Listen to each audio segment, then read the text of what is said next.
On parle aujourd'hui de la confection des avantages mécaniques. Avant de commencer, il y a des petits principes de base qu'on doit respecter, qu'on doit savoir pour être capable tantôt de calculer nos avantages mécaniques.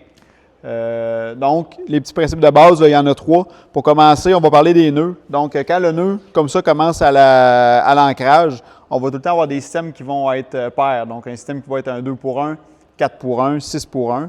Fait que prenez en considération, surtout que votre nœud commence à l'ancrage, vous avez un système qui est pair. Si on change le nœud de côté, donc on emmène le nœud à notre charge.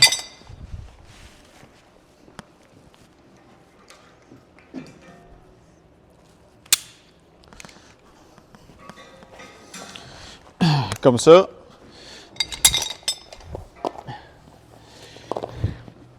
On se ramasse avec un système qui va être impair. Donc, aussitôt que notre nœud commence à la charge, donc on va se ramasser avec un système qui va être 3 pour 1, 5 pour 1, 9 pour 1. Aussitôt qu'on a une poulie simple comme ça à l'ancrage, l'ajout d'une poulie simple à l'ancrage, ça n'ajoute pas d'avantage mécanique dans notre système. Donc, qu'est-ce que ça fait? Ça fait seulement une poulie de déviation pour changer la direction de où est-ce qu'on tire. Donc, soit qu'on tire parallèle avec notre corde ou qu'on tire perpendiculaire, comme ça, là, ça n'ajoute pas vraiment d'avantage mécanique, là, ça fait juste rediriger le sens qu'on tire. Comme troisième petit principe de base qu'on peut avoir lorsqu'on fait des avantages mécaniques, donc, si on ajoute un prussique à une poulie simple, notre poulie va devenir autobloquante. C'est bien important d'ajouter le prussique du bon côté, donc il faut ajouter le prussique du côté où il y a la butée de la poulie, et il faut l'ajouter sur le brin, l'avant-dernier brin, en fait, sur lequel on tire. Donc, dans mon système d'avantage mécanique, je vais tirer sur ce brin-là. Donc, c'est important de mettre le prussique sur l'avant-dernier brin, dans le fond, qui est celui-là. Donc, l'ajout d'un prussique sur notre corde de manœuvre va faire en sorte que notre poulie va devenir autobloquante.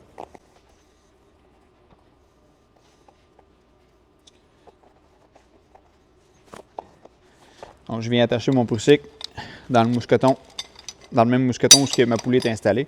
Et à ce moment-là, lorsque mon prussique est bien serré, bien, ma poulie devient autobloquante. Ça veut dire que si je tire sur ma charge, bien, le prussique va venir s'accoter dans la butée et il va faire sa job. Et si je relâche la tension, bien, le prussique va venir faire sa job et va venir barrer ma charge. Donc, l'ajout d'un prussique du côté de la butée va faire en sorte que ma poulie devient autobloquante. Donc, c'est mon troisième petit principe de base. Donc, le nœud commence à l'ancrage va donner des systèmes qui sont pairs. Le nœud qui commence à la charge va donner des systèmes qui sont impairs. Et l'ajout d'un prussique sur une poulie simple va la rendre autobloquante. Et ainsi que l'ajout d'une poulie. La dernière poulie, en fait, dans votre système va toujours être une poulie de déviation qui va changer de direction de votre cordage et non va ajouter de la force à votre avantage mécanique. Après avoir vu les petits principes de base, dans le fond, là, on tombe dans le vif du sujet sur les avantages mécaniques. Ici, dans le fond, on va favoriser là, le MPD pour notre manœuvre et notre assurage ici à Drummondville. On va favoriser le MPD. C'est un équipement qui est quand même assez complexe, mais qui est bien fait, là, qui est durable, qui est résistant à la chaleur, à la friction. Donc, on va favoriser celui-là.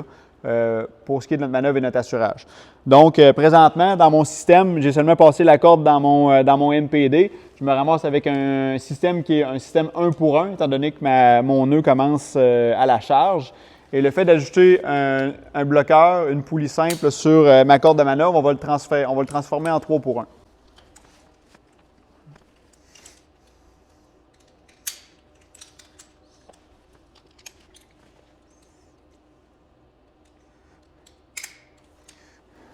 Fait qu'aussitôt qu'on va mettre une tension sur notre système, donc, quand on veut calculer nos avantages mécaniques, là, quand on bâtit des systèmes, on part toujours là, juste avant notre bloqueur et on calcule le nombre de cordes qui tirent la charge vers notre ancrage. Donc, présentement, j'ai une corde, 2 cordes, 3 cordes.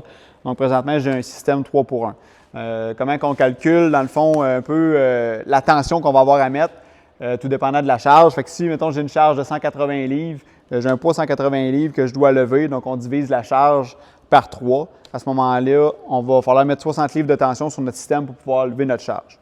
En même temps, le fait de faire un 3 pour 1, c'est le même pour tous les autres avantages mécaniques aussi.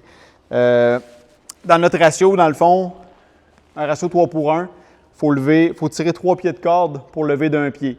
Donc, c'est sûr que ça prend plus de force pour lever notre charge, mais ça prend moins de cordes, évidemment. Donc, lorsqu'on va utiliser un 3 pour 1, pendant nos pratiques, pendant nos interventions, bien, ça prend un petit peu plus de personnel qui vont tirer sur le cordage pour être capable de lever la même charge. Ensuite de ça, aussitôt qu'on a un 3 pour 1 comme ça, on pourrait se transférer directement en 5 pour 1 complexe. Donc, je fais seulement rapidement, je peux convertir mon système en 5 pour 1 complexe seulement en ajoutant une poulie simple, un bloqueur qui vont travailler à sens inverse les deux. Donc, seulement en ajoutant une poulie comme ça, je tombe en 5 pour 1 complexe. Oui, ma corde va être tirée vers ma charge. Ça redirige la corde dans le sens inverse. Pourquoi qu'on dit complexe? C'est parce que les deux poulies vont se rencontrer à vitesse égale. Ça fait en sorte qu'on vienne de décupler notre rapport de force. Donc, on a augmenté notre ratio à 5 pour 1. Donc, on est capable de lever une charge un petit peu plus lourde avec moins de tension sur la corde. Fait qu'on a vu le système complexe. Le système complexe, c'est quand que les poulies se rencontrent à vitesse égale. Un système simple, c'est fait toujours sur la même corde. Donc, présentement, on a notre système 3 pour 1 qui est considéré comme un système simple. On n'a pas ajouté de système en parallèle, donc on reste dans le système simple. Une façon rapide de se transférer aussi en 5 pour 1. Donc, qu'est-ce qu'on peut faire?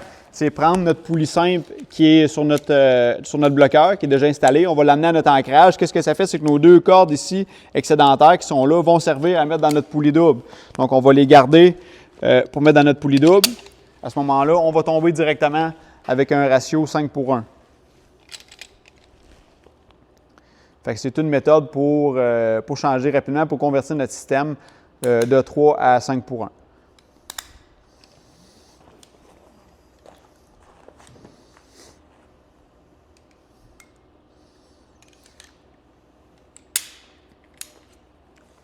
Donc, on met une tension sur notre corde.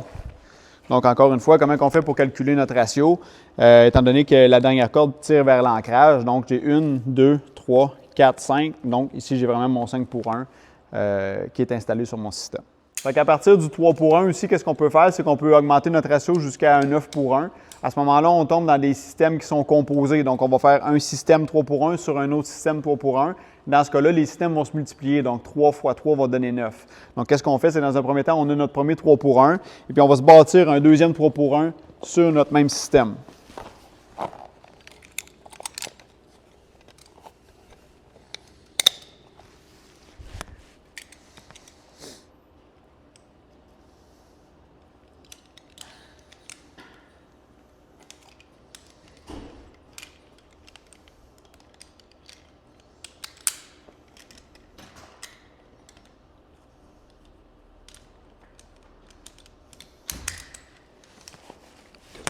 L'étirer. Fait que présentement, j'ai mon premier système 3 pour 1 qui est ici et mon deuxième système 3 pour 1 qui a été bâti sur la même corde. Donc, on a un système qui est composé, donc un 3 pour 1 sur un 3 pour 1, donc va donner un rapport de force de 9 pour 1. Fait que pour calculer, dans le fond, notre distance idéale qu'on devrait avoir pour ne pas avoir à resetter notre système, donc on prend la distance, dans le fond, entre notre bloqueur et puis notre MPD, la distance ici qui donne environ 6 pieds, et on le multiplie par notre avantage mécanique, donc ici qui est un 3 pour 1, donc 6 fois 3, 18. Donc l'idéal pour ne pas avoir à resetter notre système constamment, ça serait que notre bloqueur ici versus l'ancrage en arrière ait une distance d'environ 18 pieds. Fait que ça va faire en sorte que nos bloqueurs vont arriver à terme en même temps, donc on n'aura pas à resetter plusieurs fois. Étant donné que ce bloqueur-là, qui est sur notre deuxième 3 pour 1, va arriver beaucoup plus rapidement à l'ancrage que notre premier. Donc, si on ne veut pas avoir à resetter, l'ancrage qui est derrière devrait être à 18 pieds par rapport au bloqueur qui est ici pour maximiser notre portée là, de notre avantage mécanique. Fait que dans le même sens, là, on continue dans les avantages mécaniques composés, donc toujours un système sur un autre.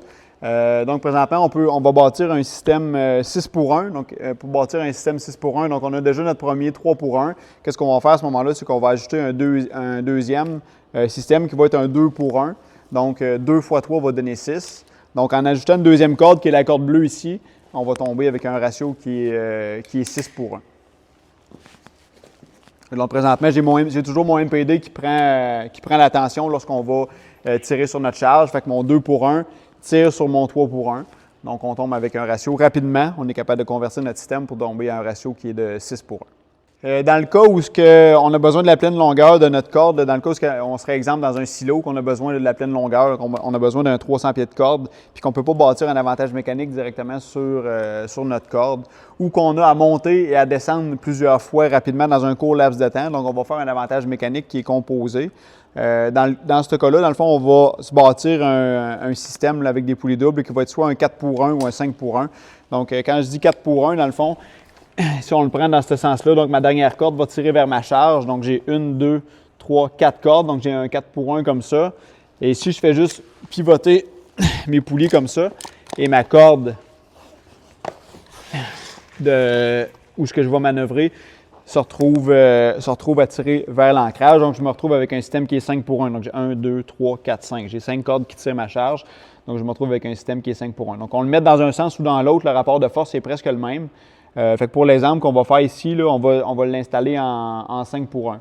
Donc, dans le cas où qu'on veut maximiser la pleine longueur de notre corde, on a besoin de toute notre 300 pieds de corde, notre 165 pieds de corde. Qu'est-ce qu'on va faire, dans le fond, c'est qu'on va venir installer notre... j'ai un 1 pour 1, en fait, qui est ma corde rouge ici. Elle, je veux la maximiser au complet, donc on va installer notre système composé directement sur notre corde de manœuvre.